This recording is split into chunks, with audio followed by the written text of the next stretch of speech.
तो आज की क्लास में हम बात करेंगे 18 जनवरी से संबंधित महत्वपूर्ण करंट अफेयर्स के प्रश्नों पर, जिसमें पहला प्रश्न है कि भारत का पहला प्राइवेट सैटेलाइट कंस्टेलेशन किस स्टार्टअप ने लॉन्च किया है।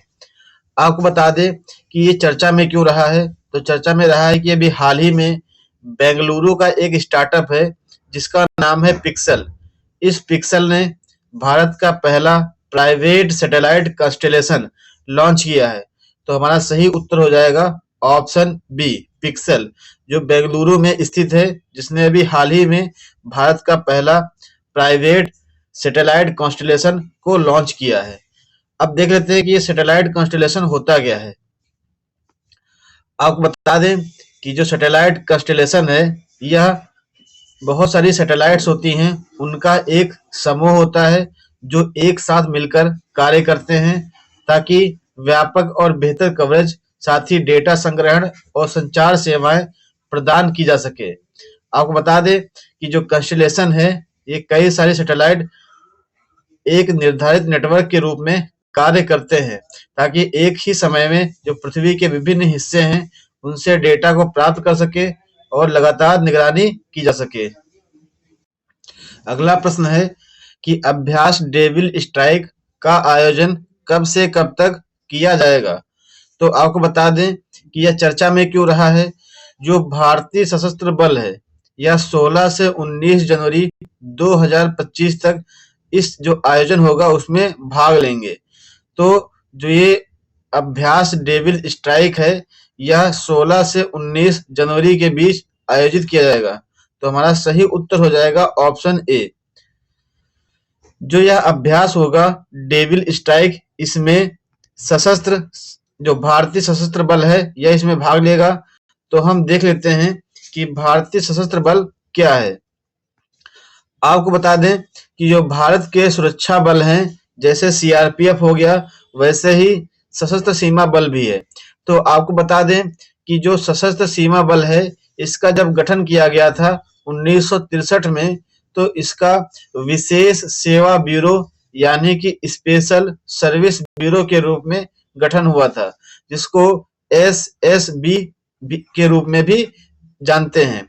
यही एसएसबी जो है, यह 15 जनवरी 2001 को गृह मंत्रालय के अधीन कार्य करने लगता है और 15 दिसंबर 2003 को इसका नाम बदल करके सशस्त्र सीमा बल कर देते हैं, क्योंकि इससे पहले इसका नाम था एसएसबी यानी कि विशेष सेवा ब्यूरो।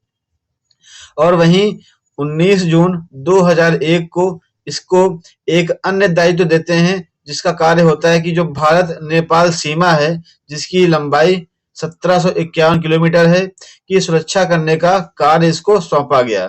साथ ही इस सीमा के लिए इस जो सशस्त्र सीमा बल है, इसको खुफिया एजेंसी घोषित किया गया और यही कार्य 12 मार्च 2004 को भारत भूटान सीमा की सुरक्षा के लिए इस सीमा बल को दायित्व सौंपा गया। तो यह इसके कार्य हैं।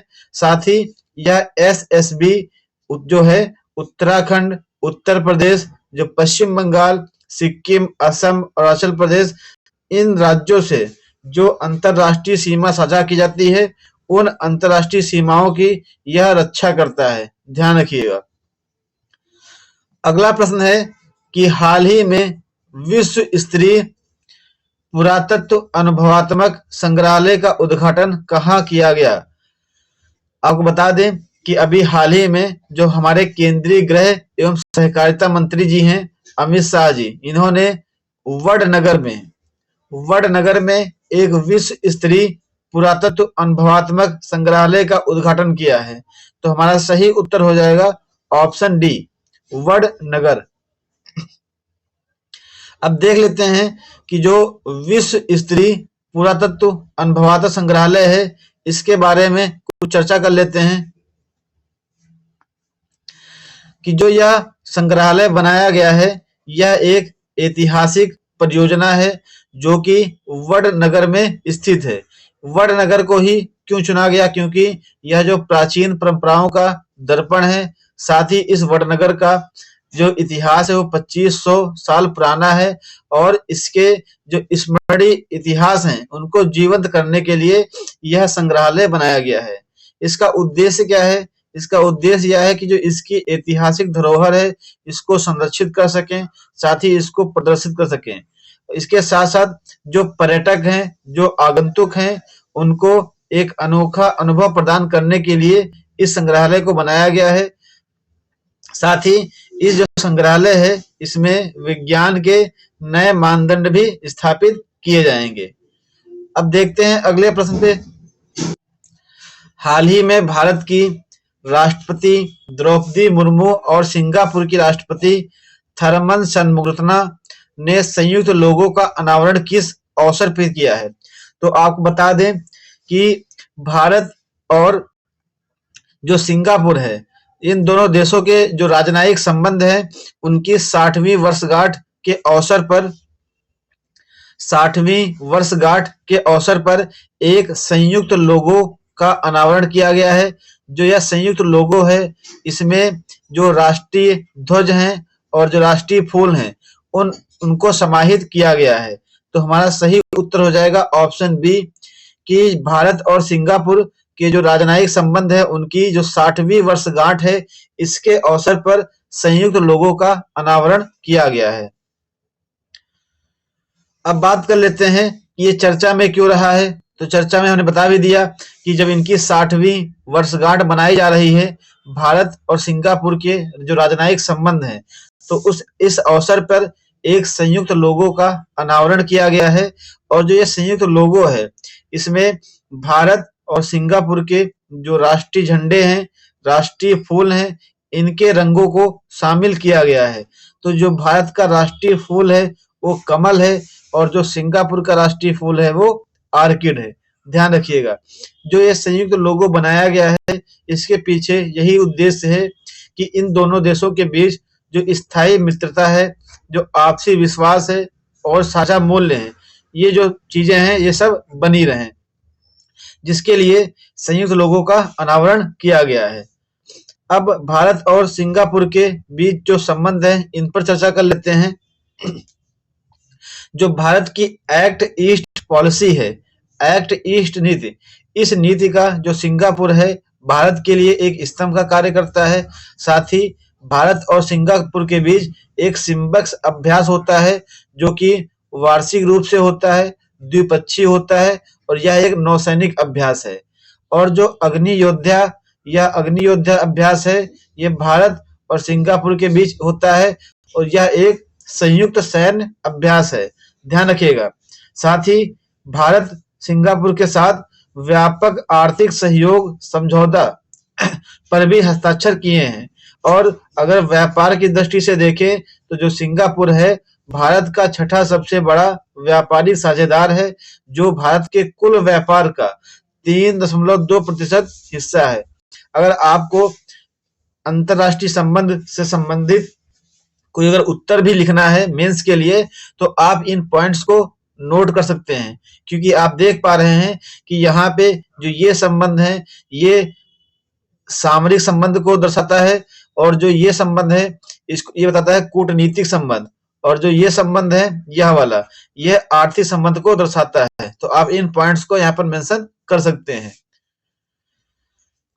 अगला प्रश्न है कि भारत सरकार ने स्टार्टअप इंडिया पहल कब शुरू की थी? तो आपको बता दें कि अभी हाल ही में 16 जनवरी को भारत सरकार ने जो केंद्रीय वाणिज्य और उद्योग मंत्री हैं पीयूष गोयल जी, इन्होंने स्टार्टअप इंडिया का जो नवा स्थापना दिवस था यानी कि 16 जनवरी को 2025 को जो स्टार्टअप इंडिया का नवा स्थापना दिवस था, इस दिवस पर इम्प्रूव फैक्ट बुक और भारत स्टार्टअप चैलेंज को लॉन्च किया है।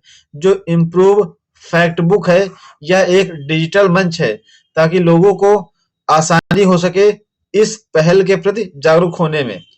तो जो स्टार्टअप इंडिया पहल है इसकी शुरुआत हुई थी 16 जनवरी 2016 को और 16 जनवरी 2025 को इसकी नवा स्थापना दिवस मनाया गया। साथ ही इस दिवस पर इम्प्रूव फैक्ट बुक और भारत स्टार्टअप चैलेंज को लॉन्च किया गया? तो हमारा सही उत्तर हो जाएगा ऑप्शन बी 16 जनवरी। अगला प्रश्न है कि भार्ग वास्त्र क्या है? ये चर्चा में क्यों रहा, इसको देख लेते हैं। तो हाल ही में भारत ने अपने पहले स्वदेशी माइक्रो मिसाइल सिस्टम भार्गवास्त्र का सफल परीक्षण किया और जो इसका परीक्षण किया गया है वो किया गया है गोपालपुर सीवर्ड फायरिंग रेंज। जो गोपालपुर सीवर्ड फायरिंग रेंज है यह उड़ीसा में स्थित है। आपको बता दें कि माइक्रो मिसाइल सिस्टम क्या है। तो माइक्रो मिसाइल सिस्टम जो है ये बहुत छोटी छोटी मिसाइलें जो होती हैं, छोटी छोटी मिसाइलें, इनको मिलाकर के एक सिस्टम बनाया गया है जिसको बोलते हैं माइक्रो मिसाइल सिस्टम। इसी को नाम दिया गया है भार्गवास्त्र। यह बहुत ही महत्वपूर्ण प्रश्न है, इसको ध्यान रखिएगा। एग्जाम में सीधा पूछेगा कि भार्गवास्त्र क्या है। भार्गवास्त्र एक माइक्रो मिसाइल सिस्टम है। तो हमारा सही उत्तर हो जाएगा option D micro missile system. अगला प्रश्न है कि हाल ही में प्यूमा इंडिया की ब्रांड एम्बेसडर कौन बनी है? तो आपको बता दें कि अभी हाल ही में पीवी सिंधु को प्यूमा इंडिया की ब्रांड एम्बेसडर नियुक्त किया गया है। तो हमारा सही उत्तर हो जाएगा ऑप्शन डी। अगला प्रश्न है कि हाल ही में मकरविलक्कू महोत्सव का आयोजन कहाँ हुआ है? तो आपको बता दें कि जो मकरविलक्कू महोत्सव है इसका आयोजन केरल में किया गया है। तो हमारा सही उत्तर हो जाएगा ऑप्शन डी केरल। अगला प्रश्न है कि हाल ही में सिंगापुर के ऑनरेरी सिटीजन अवार्ड से किसे सम्मानित किया गया है? तो आपको बता दें कि जो सिंगापुर का ऑनरेरी सिटीजन अवार्ड है यह तरुण दास जी को प्रदान किया गया है। तो हमारा सही उत्तर हो जाएगा ऑप्शन बी।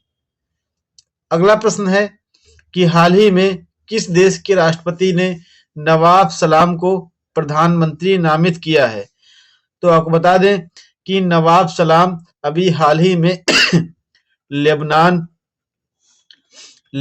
के राष्ट्रपति बने हैं। लेबनान की राजधानी बेरूत है। राजधानी ध्यान रखिएगा। तो हमारा सही उत्तर हो जाएगा ऑप्शन बी लेबनान। तो दोस्तों यह आज की करंट अफेयर की क्लास थी। अगर यह क्लास आपको अच्छी लगी हो तो वीडियो को लाइक करें, चैनल को सब्सक्राइब करें, वीडियो को अधिक से अधिक शेयर करें। धन्यवाद दोस्तों।